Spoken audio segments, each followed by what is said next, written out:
ایک مرتبہ خراسان کا ایک مشہور عالم بغداد آیا۔ ہارون کو بھی اس سے ملاقات کا اشتیاق ہوا۔ اس نے اسے دربار میں بلایا، گرم جوشی اس کا خیر مقدم کیا اور بڑی قدر و منزلت کے ساتھ اپنے پاس بٹھایا۔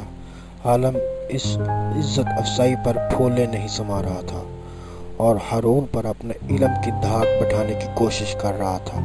اچانک بہلول کہیں سے پھرتا پھراتا دربار میں آ نکلا۔ اس نے سلام کیا۔ ہارون نے اسے بیٹھنے کے لیے کہا۔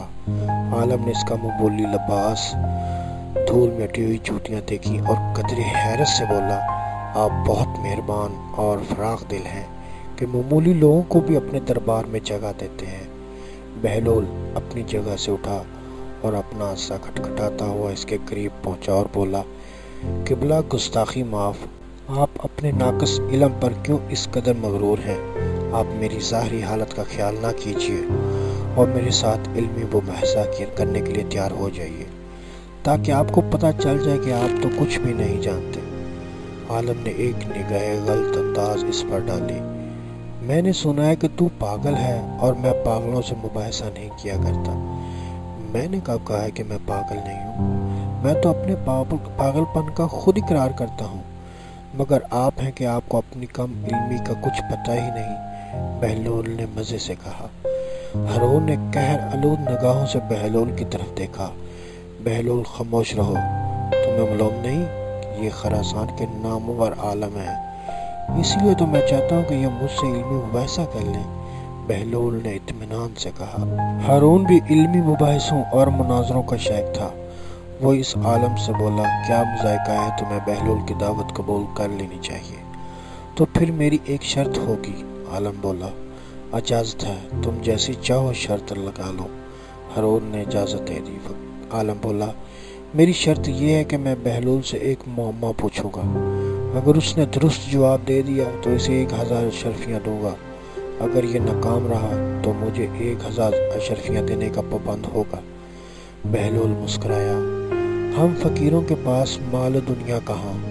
ہاں، میں خود کو آپ کے سپرد کر سکتا ہوں کہ آپ ایک غلام کی طرح مجھ سے کام لیں اور اپنی 1000 اشرفی پوری کر لیں، اور اگر میں 1000 اشرفی جیت گیا تو وہ تو نادار اور محتاجوں کا حصہ ہی ہے کہ امیر المومنین علی المرتضیٰ فرماتے ہیں، جہاں بھی دولت ضرورت سے زیادہ ہے وہاں یقیناً کسی حقدار کا حق ضائع ہو رہا ہے۔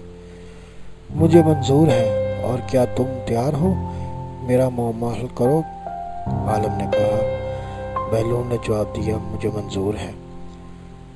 علی جاں، آپ کی بھی اجازت ہے؟ عالم نے ہارون سے پوچھا۔ اجازت ہے، ہارون نے شاہانہ انداز سے کہا۔ ایک گھر میں ایک عورت اپنے شرعی شوہر کے ساتھ بیٹھی ہے۔ اسی گھر میں ایک شخص نماز پڑھ رہا ہے اور دوسرا روزے سے ہے۔ اچانک دروازے پر دستک ہوتی ہے اور ایک ایسا شخص اندر داخل ہوا جس کے آ جانے سے شوہر اور بیوی ایک دوسرے پر حرام ہو گئے۔ نماز پڑھنے والے کی نماز باطل ہو گئی اور روزے دار کا روزہ بھی باطل ہو گیا۔ کیا تم بتا سکتے ہو کہ باہر سے آنے والا شخص کون ہے؟ دربار میں سناٹا چھا گیا۔ لوگ ایک دوسرے کا منہ تکنے لگے۔ بہلول نے برجستہ انداز سے کہا، گھر میں داخل ہونے والا شخص اس عورت کا پہلا شوہر ہے جو سفر پر گیا ہوا تھا۔ اس کے بارے میں یہ خبر ملی تھی کہ وہ دوران سفر انتقال کر گیا ہے۔ اس عورت نے حاکم شرع کی اجازت سے اسی مرد سے عقد کر لیا تھا جو اس کے برابر بیٹھا ہوا تھا۔ انہوں نے 2 اشخاص کو اجرت دی تھی کہ وہ مرحوم شوہر کی قضا نمازیں ادا کریں اور روزے رکھیں۔ اسی اثنا میں پہلا شوہر سفر سے واپس آ گیا کیونکہ اس کی موت کی خبر غلط تھی، چنانچہ اس کے آتے ہی دوسرا شوہر اس عورت پر حرام ہو گیا۔ ان دونوں اشخاص کی نماز اور روزے باطل ہو گئے جو شوہر کو مردہ سمجھ کر اس کے لیے پڑے اور رکھے جا رہے تھے۔ مرحبا مرحبا، بہت خوب، ہارون نے ستائش کی۔ باقی وزیر اور امیر بھی داد تحسین دینے لگے۔ شور کچھ کم ہوا تو بہلول کہنے لگا، کیا علی جاں کی اجازت ہے کہ میں بھی حضرت فقیر سے ایک سوال کروں؟ اجازت ہے، ہارون نے کہا۔ کیا آپ تیار ہیں؟ بہلول نے پوچھا۔ ضرور پوچھو، عالم نے خوشی سے کہا۔ فرض کریں کہ ہمارے پاس ایک مٹکا شیرہ اور ایک مٹکا سرکہ موجود ہے۔ ہم اس سے سکنجبین تیار کرنے کے لیے ایک پیالہ سرکہ اور ایک پیالہ شیرہ مٹکوں میں سے نکالتے ہیں اور دونوں کو کسی برتن میں ملا دیتے ہیں۔ اسی وقت پتہ چلتا ہے کہ اس میں تو ایک چوہا مرا پڑا ہے۔ کیا آپ بتا سکتے ہیں وہ مرا ہوا چوہا سرکے کے مٹکے میں تھا یا شیرے کے مٹکے میں؟ ہارون محفوظ ہوا۔ اہل دربار بھی مسکرائے۔ سب کی نگاہیں عالم پر لگی ہوئی تھی کہ وہ اس معاملے کو کس طرح حل کرتا ہے۔ وہ گہری سوچ میں غرق ہو گیا۔ بہت دیر تک ایک لفظ بھی نہ بول سکا۔ ہارون اتنا انتظار نہ کر سکا اور بولا، بہلول نے تو تمہارا معاملہ حل کرنے میں ایک لمحہ بھی نہیں لگایا۔ تمہیں بھی اس کے سوال کا جواب اسی طرح دینا چاہیے۔ عالم پر بہت شرمندہ ہوا۔ اس کی نگاہیں جھک گئیں۔ اسے اپنی کم علمی کا اعتراف کرنا ہی پڑا۔ علی جا، میں یہ معاملہ حل نہیں کر سکتا۔ اس کی پریشانی ہر آلود تھی۔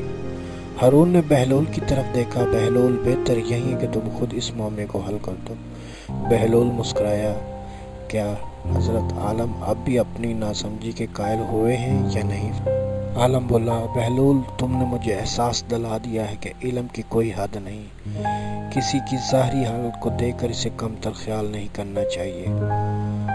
تو سنیے جناب کہ ہمیں چاہیے کہ اس چوہے کو سکنجبین سے نکال کر اچھی طرح دھو لیں، پھر اس کا پیٹ چاک کریں۔ اگر اس کے پیٹ میں سرکہ ہوا تو سمجھے وہ سرکے کے مٹکے میں تھا۔